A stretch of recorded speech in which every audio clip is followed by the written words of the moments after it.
ನಿನ್ನೆ ರಾತ್ರಿ 1 ಗಂಟೆವರೆಗೆ ನಡೆದಂಥ ಕಲಾಪಕ್ಕೆ ಬಿಜೆಪಿ ಶಾಸಕರು ವ್ಯಂಗ್ಯವಾಡಿದ್ದಾರೆ. ಶಾಸಕರನ್ನ ಕೂಡಿ ಹಾಕಿಕೊಂಡು ಸದನ ನಡೆಸ್ತಾ ಇದ್ದೀರಿ ಅಂತ ಹೇಳಿ ವ್ಯಂಗ್ಯವಾಡಿದ್ದಾರೆ. ಅಂದರೆ ಮಧ್ಯರಾತ್ರಿ 1 ಗಂಟೆವರೆಗೆ ಅಧಿವೇಶನ.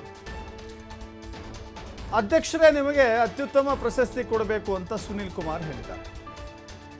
ನಿಮಗೆ ನೋಬೆಲ್ ಕೊಡಬೇಕು ಅಂತ ಆರ್ ಅಶೋಕ್ ಮತ್ತೊಂದು ಕಡೆ ಹೇಳಿದ್ದಾರೆ. ಸದನದಲ್ಲಿ ಸಚಿವರ ಗೈರಿಗೆ ಪ್ರತಿಪಕ್ಷ ಸದಸ್ಯರಿಂದ ತೀವ್ರ ಅಸಮಾಧಾನ. ಇದು ಏಕಪಾತ್ರಾಭಿನಯದ ಸರ್ಕಾರ ಅಂತ ಕಿಡಿಕಾರಿದ್ದಾರೆ. ಕೃಷ್ಣ ಬೈರೇಗೌಡ ಒಬ್ಬರೇ ಇರ್ತಾರೆ, ಅವರೇ ಎಲ್ಲದಕ್ಕೂ ಉತ್ತರ ಕೊಡ್ತಾರೆ. ಸದನದಲ್ಲಿ ವಿರೋಧ ಪಕ್ಷದ ನಾಯಕರು ಹೀಗೆ ಆಕ್ರೋಶವನ್ನು ವ್ಯಕ್ತಪಡಿಸಿದರು.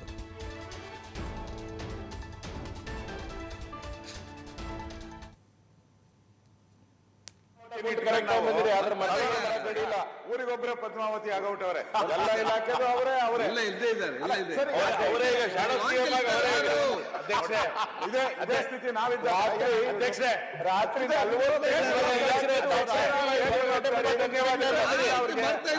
ಇಂಟ್ರೆಸ್ಟ್ ಇಲ್ಲ. ಏನ್ ನಡೆಸಬೇಕು ಏನು ಮನೆ ಅಧ್ಯಕ್ಷರೇ ಅಧಿವೇಶನ ನಿಲುವಳಿ ತಕರಾರು ಮಾಡ್ತೀರಾ? ಏನಾದ್ರೂ ಒಂದು ಚರ್ಚೆ ಆಗ್ಬೇಕು. ಅದಕ್ಕೂ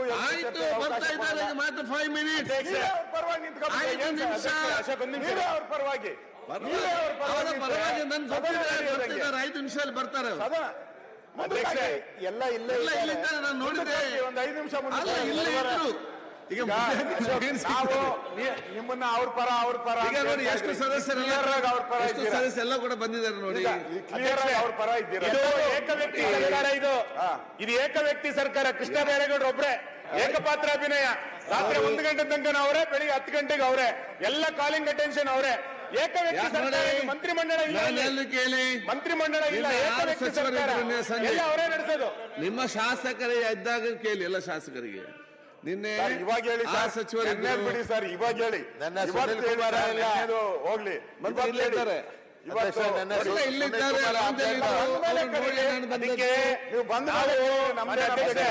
ನೀವು ಪ್ರಕಟ ಮಾಡೋದಕ್ಕಿಂತ ಮುಂಚೆ ನಾವೆಲ್ಲರೂ ಕೂಡ ಒಟ್ಟಾಗಿ ತೀರ್ಮಾನ ಮಾಡಿದೀವಿ, ನಿಮಗೆ ಈ ಸರಿ ಶಾಸಕರ ಪ್ರಶಸ್ತಿ ಕೊಡೋದು.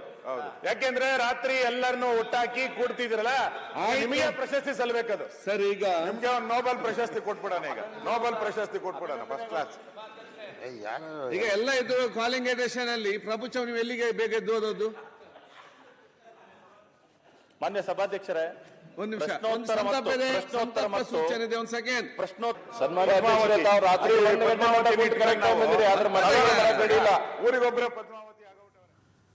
ನಿನ್ನೆ ರಾತ್ರಿ ತಡವಾಗಿ ಅಂದರೆ ಮಧ್ಯರಾತ್ರಿ 1 ಗಂಟೆಯವರೆಗೂ ಕೂಡ ಅಧಿವೇಶನ ನಡೆದಿದೆ. 1 ಗಂಟೆವರೆಗೂ ಅಧಿವೇಶನ ನಡೆದಿರೋದು ಇದೇ ಮೊದಲಲ್ಲ. ಹಿಂದೆಯೂ ಕೂಡ ಬೇರೆ ಬೇರೆ ಪ್ರಸಂಗಗಳಲ್ಲಿ ನಡೆದಿರೋದನ್ನು ನಾವು ಕೂಡ ನೋಡಿದ್ದೇವೆ. HD ಕುಮಾರಸ್ವಾಮಿಯವರನ್ನು ಕೆಳಗೊಳಿಸುವಂಥ ಸಂದರ್ಭದಲ್ಲಿ ಇಡೀ ರಾತ್ರಿ ಸದನ ಹೋರಾಟ, ಪ್ರತಿಭಟನೆ ಇಂಥದ್ದೆಲ್ಲವೂ ಕೂಡ ಸಾಕ್ಷಿಯಾಗಿದೆ. ಈಗ ಬೆಳಗಾವಿಯಲ್ಲೂ ಕೂಡ ನಿನ್ನೆ ರಾತ್ರಿ 1 ಗಂಟೆವರೆಗೂ ಸೆಷನ್ ಆಗಿದೆ. ಸೊ ಹೀಗಾಗಿ ಈ ಸೆಷನ್ ಇದೆಯಲ್ಲ, ಇದು ಅತ್ಯುತ್ತಮ ಪ್ರಶಸ್ತಿ ಕೊಡಬೇಕು ಅಂತ ಕೆಲವರು ಲೇವಡಿ ಮಾಡಿದ್ದಾರೆ. ಜೊತೆಗೆ ಸರ್ಕಾರದ ಭಾಗವಾಗಿರುವಂಥವ್ರು, ಸರ್ಕಾರದ ಪರವಾಗಿ ಉತ್ತರ ಕೊಡುವಂಥವ್ರು ಯಾರೂ ಇರುವುದಿಲ್ಲ.